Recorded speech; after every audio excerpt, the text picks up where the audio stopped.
Welcome back to mom that do go friends. फिर से एक नए वीडियो के साथ आप सबके सामने हूँ। और आज का वीडियो आप लोगों के लिए बहुत ख़ास है, ख़ास करके जिनका छोटा बच्चा है, 0 to 3 ईयर बेबी है, जिनको उनके लिए बहुत ही ख़ास वीडियो है। तो प्लीज़ अगर आपको इस वीडियो से हेल्प मिले तो प्लीज़ मेरे वीडियो को लाइक कर दीजिएगा और मेरे चैनल को सब्सक्राइब कर लीजिएगा, ताकि आगे भी मैं जो वीडियो बनाऊं वो आपको मिले और आपके लिए हेल्पफुल साबित हो। आज का जो टॉपिक है वो है कि बच्चों में बढ़ते ball x problem. Ball x यानी कि आप उसे नॉर्मल भाषा में बोल सकते हो कि पैरों में थोड़ा सा टेढ़ापन, यानी नॉर्मल बच्चे के पैर आप बहुत कि नॉर्मल बच्चे जिसमें कि सब कुछ ठीक है, पैर में कोई दिक्कत नहीं है, तो उनका पैर ऐसे रहता है। पर आपके बेबी का पैर जो है, आपकी चिंता तब बढ़ जाती है जब आप देखते हो कि सभी बच्चे के पैर ऐसे हैं और आपके बेबी के पैर जो है इस तरह से। आज का टॉपिक हमारा यही है कि बच्चों में बॉल एक्स का प्रॉब्लम क्यों होता है, किस लिए होता है और हम इसे कैसे दूर कर सकते हैं। टॉपिक को मैं तीन कैटेगरीज में डिवाइड करूँगी। पहला तो इसकी पहचान क्या है, यानी आपके बच्चों में बॉल एक्स है या नहीं, इसकी पहचान क्या है। दूसरा टॉपिक का कारण क्या है, यानी बच्चों में बॉल एक्स क्यों होता है। और तीसरा जो है वो उपाय, यानी बच्चों में बॉल एक्स की जो प्रॉब्लम है वो हम कैसे दूर कर सकते हैं। तो ये सारे चीज़, और साथ ही आपको किन परिस्थितियों में डॉक्टर के पास जाना चाहिए, इस सब्जेक्ट पे भी हम डिटेल में चर्चा करेंगे। तो हो सकता है कि वीडियो थोड़ा लंबा हो जाए, तो प्लीज़ आप इसे ध्यान से देखना। तो चलिए पहली बात करती हूँ कि इसकी पहचान क्या है, कि बच्चों में आपके बच्चों में बॉल एक्स है या नहीं, इसकी पहचान हम कैसे करेंगे। तो आप देखोगे कि मैंने पहले भी बताया कि नॉर्मल बच्चों का लेग्स ऐसे रहता है और आपके बच्चों का लेग्स इस आकार में, यानी कि यानी कि धनुष, तो धनुषाकार में रहेगा। थोड़ा सा तिरछा हो जाएगा, थोड़ा सा टेढ़ापन आ जाएगा।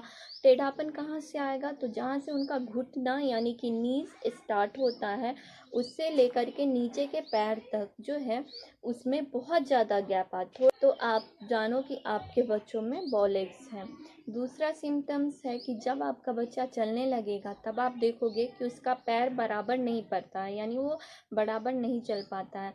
बहुत बच्चे स्टार्टिंग में जो है वो लड़खड़ाते हैं, पर आप देखोगे कि वो चल जो रहा है थोड़ा टेढ़ा टेढ़ा चल रहा है, वो थोड़ा तिरछा तिरछा चल रहा है, उसके पैर जो है सही से नहीं ऐसे उनको चलना चाहिए। तो वो ऐसे और ऐसे, ऐसे और ऐसे, इस तरह से चल रहा है। बच्चा खड़ा है तो भी आपको पता चलेगा कि आपका बच्चा जैसे कि खड़ा है तो उसके बीच में ज़्यादा गैप है, उसका पूरा पैर स्ट्रेट नहीं हो रहा है, या चलने लगा है, यानी 1.5 साल का हो गया, 2 साल का हो गया, पर प्रॉपर उसका पैर अच्छे से जैसा स्ट्रेट होना चाहिए वैसे नहीं है, तो आप समझ लीजिए कि आपके बच्चों में बॉल एक्स का प्रॉब्लम है। तो इसका कारण क्या है, यानी इन कारणों से बच्चे में होते थे। तो मैं है बच्चे में बॉल एक्स का कि अगर मम्मी में भी, यानी मम्मी के टमी में जब आपका बेबी रहता है, तभी अगर मम्मी को विटामिन डी की कमी और कैल्शियम की कमी है, तब आपके बच्चों में भी विटामिन डी और कैल्शियम की कमी होगी और इसके कारण बॉल एक्स की समस्या आ जाती है, कॉमन है। दूसरी बात, अगर मान लीजिए जब तक मम्मी के टम्मी में है, गर्भ में है, तब उसे ना तो मम्मी को ये कैल्शियम और विटामिन की दिक्कत है, ना तो बेबी को। पर बाहर आने के बाद भी अगर उसे प्रॉपर धूप नहीं मिलता, सनलाइट नहीं मिलता, या उसे आप प्रॉपर जो सप्लीमेंट्स नहीं दे रहे हैं कैल्शियम की और विटामिन डी की, तो भी उसमें बॉल एक्स की प्रॉब्लम आ जाना आम बात है। और तीसरी बात है कि समय से पहले बच्चे को चलाना। बहुत लोग क्या कर देते हैं, या फिर सुनने को मिलता है कि सेम एज का बच्चा चल रहा है, हमारा बच्चा नहीं चल रहा है, तो उसे 9 महीने से ही स्टार्ट कर देते हैं, या फिर। पर मैं बोलूँगी यहाँ पे कि प्लीज़ उसे चलने के लायक होने दीजिए, फिर आप स्टार्ट कर दीजिए। चलाना सिखाने का बेस्ट टाइम है 11वां मंथ। आप 11वें मंथ से उसको चलाना स्टार्ट कीजिए, ताकि उसका जो है वो हड्डी उस लायक हो, उसका पैर उस लायक हो जाए, शरीर का वजन सह सके। अगर आप टाइम से पहले उसे चलाओगे तो फ़ायदा आने के जगह पे आपके बच्चे को नुकसान करेगा। पेरेंट अगर गलती कर देते हैं कि उसे टाइम से पहले चलाना स्टार्ट कर देते हैं, जो कि उसके हड्डी को, पैर की हड्डी को इफ़ेक्ट करता है, और उसका हड्डी जो है वो उतना भार लेने के लिए रेडी नहीं रहता, तो उस कारण भी बच्चों में बॉल एक्स की समस्या आ जाती है। नेक्स्ट है कि थोड़ा कम वजन के बच्चों में जो है बॉल एक्स की समस्या देखी जाती है। यानी यहाँ पे मैं एक बात ऐड करूँगी कि ये कन्फ्यूज़न है, जैसा कि मेरे बेबी के साथ हुआ था। वो थोड़ा कम वेट का था, तो वो पूरा देह उसका हड्डी हड्डी था जब वो जन्म लिया था। तो 1 ही महीने के अंदर मुझे पता चल गया था, मुझे लगने लगा था कि इसका बॉल एक्स है। कैसे पता चला कि जैसे अगर उसे कोई देखने आता था तो उसको पैर देख के बोलता था, अरे इसके पैर में गैप ज़्यादा है, यानी उसका पैर जो है कर्व है, तो शायद इसको बॉल एक्स है। तो मुझे भी लगने लग गया था, क्योंकि दूसरे बच्चों को भी मैं देखती थी तो वो उसका लेग जो है एकदम स्ट्रेट रहता था, मेरे बेबी का लेग जो है उसमें ज़्यादा गैप था।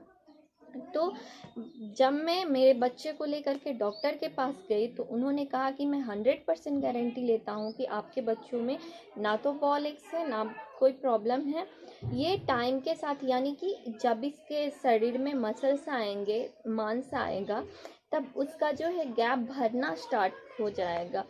तो मैं देखी कि जैसे जैसे इसके शरीर में मांस आते गया, जैसे जैसे मेरा बच्चा थोड़ा अच्छा होते गया शरीर से, वैसे वैसे उसका गैप भरते गया।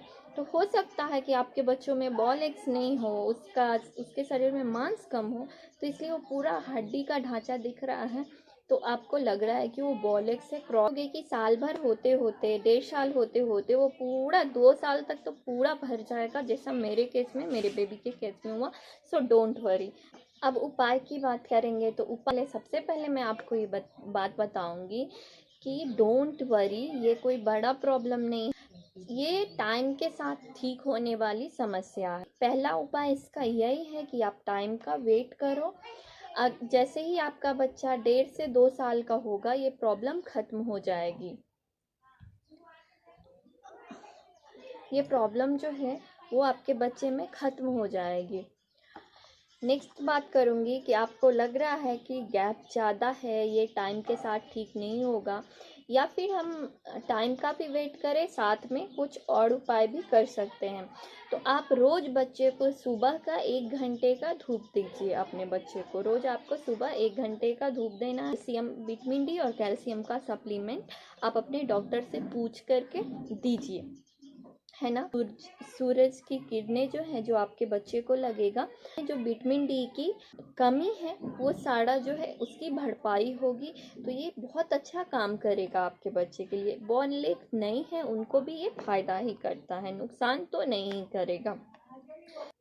नेक्स्ट उपाय मैं बताऊंगी कि प्लीज़ जल्दबाजी ना करें, उसे समय से पहले ना चलाए, उसे टाइम आने दे, उसके चलने का टाइम होने दे, वो चलेगा और आपके बच्चे में ये बॉल एक्स की प्रॉब्लम नहीं आएगी। नहीं तो आप अच्छे खासे बच्चे को नुकसान कर सकते। नेक्स्ट, जैसे कि रामबाण 1 मैंने बता दिया कि सूरज की रोशनी और सप्लीमेंट, तो रामबाण 2 यहाँ पे जो काम करेगा वो है मालिश। अगर आपके बच्चों में बॉल एक्स प्रॉब्लम है तो उसमें मसाज जो है बहुत अच्छा काम करेगा। तो मसाज कैसे करना है मैंने बताया, चूँकि मेरे बच्चे को तो वो प्रॉब्लम नहीं थी, पर फिर भी कमज़ोर था, तो वो 1.5 साल तक, 1 से 1.5 साल तक दिख ही रहा था, पर अब वो 2 साल का हो गया तो ख़त्म हो गया। तो इसके लिए मैंने सब कुछ कंटिन्यू रखा। मैं उसे क्या करती थी कि उसे बहुत अच्छे से मसाज देती थी।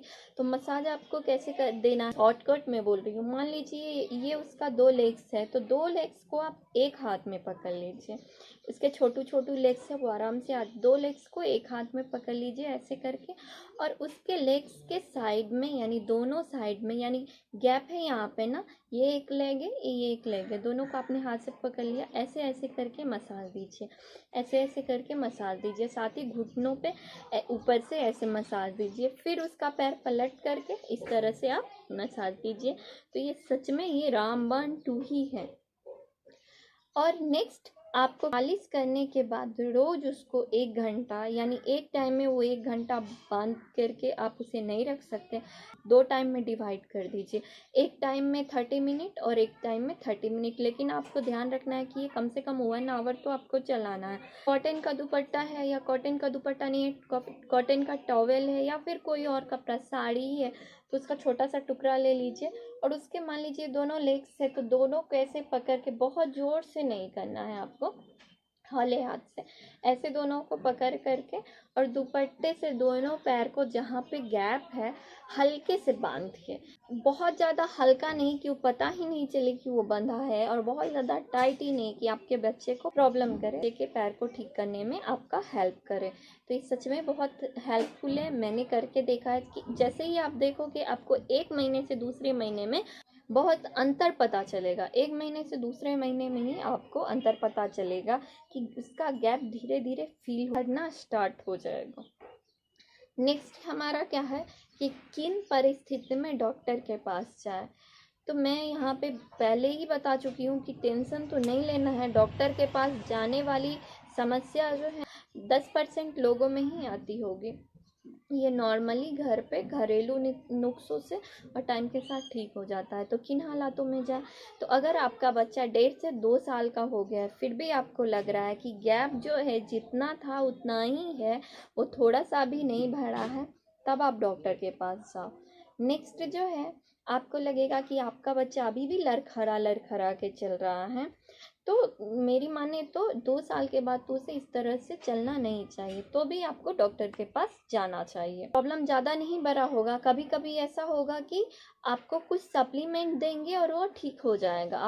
दूसरा क्या होगा कि शूज़ आ रहे हैं आजकल बहुत सारे, तो हो सकता है कि वो शूज़ दें और आपके बच्चों में जो है फ़र्क दिखना स्टार्ट हो जाए। आपसे बात करूँगी सर्जरी की, तो ये तो मुझे लगता है बहुत 1 to 2% बच्चों में ऐसा होता होगा कि बॉल एग्स जो है बहुत ज़्यादा गैपिंग होता होगा और सर्जरी से ठीक किया जाता होगा। फिजियोथेरेपिस्ट से ही ठीक किया जाता है, और ये सर्जरी तो बहुत ही माइनर देखा गया है।